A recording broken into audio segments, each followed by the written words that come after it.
Muy buenas, vamos a resolver el ejercicio de probabilidad B5, el ejercicio 5 de la opción B, que ha caído en la BAU de 2020 en la Comunidad de Madrid para Matemáticas 2. Os leo, nos decían que la probabilidad de un suceso A era 0,5, la probabilidad de un suceso B era 0,25 y la probabilidad de la intersección del suceso A y del suceso B era 0,125. Y con estos datos nos pedían lo siguiente.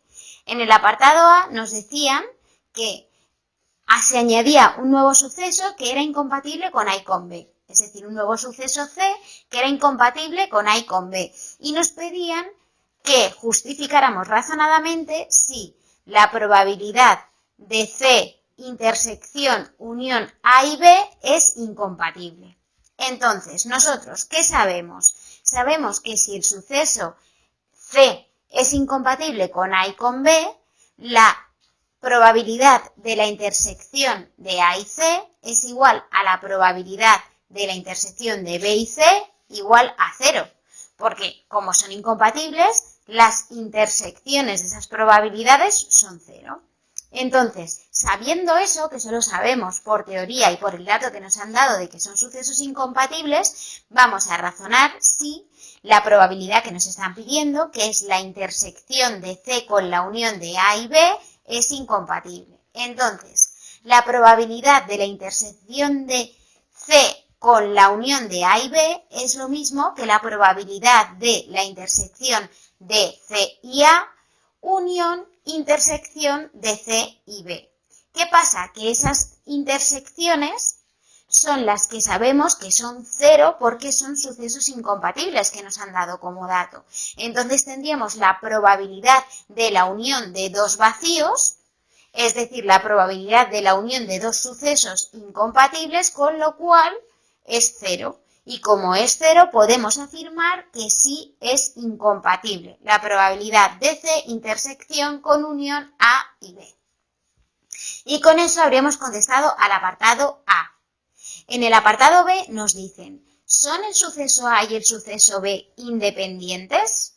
Nosotros también, por teoría, sabemos que dos sucesos son independientes si la probabilidad de esos sucesos es igual a la probabilidad de la intersección de esos sucesos. Entonces, aquí tendríamos que la probabilidad de A y la probabilidad de B, si es igual a la probabilidad de la intersección de A y B, podemos afirmar que son sucesos independientes. Y aquí tenemos todos los datos, porque nos los han dado en el enunciado. Simplemente consiste en comprobar en si 0,5 por 0,25 es igual a 0,125.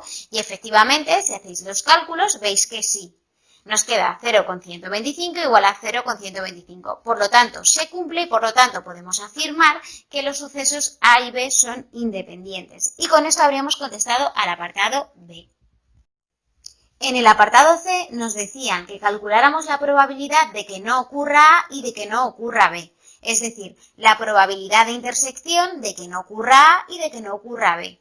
Que es lo mismo, aplicando De Morgan, que la probabilidad de la unión de la negación, que a su vez es lo mismo que 1 menos la probabilidad de la unión de A y B.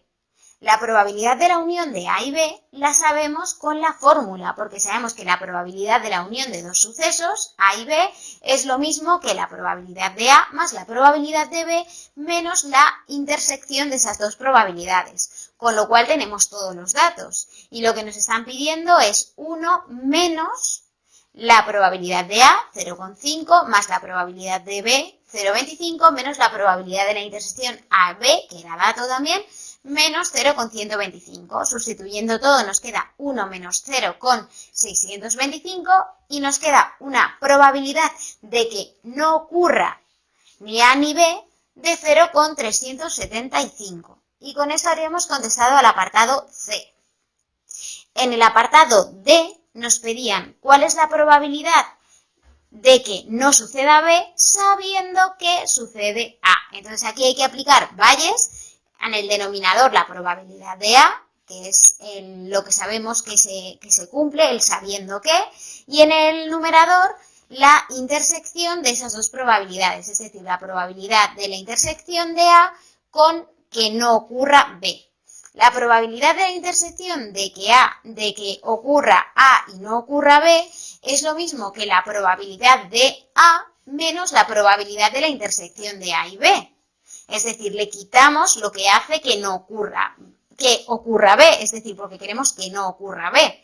Entonces, sustituyendo en los datos, como tenemos todo, tenemos la probabilidad de A, tenemos la intersección de A y B, pues sería 0,5 menos 0,125 partido de 0,5. Y eso nos da una probabilidad de 0,750. Y con esto habremos terminado el apartado D y el ejercicio. Espero haberos ayudado. Cualquier duda, cuestión, errata o cosa que detectéis, dejármela en comentarios. Y nada, espero y deseo que se haya salido muy bien. Mucho ánimo y mucha suerte. Si te interesan mucho los contenidos de este canal, puedes suscribirte y darle a la campanita. Así cada vez que subamos un vídeo se te notificará automáticamente y estarás al día de todos los ejercicios que resolvamos.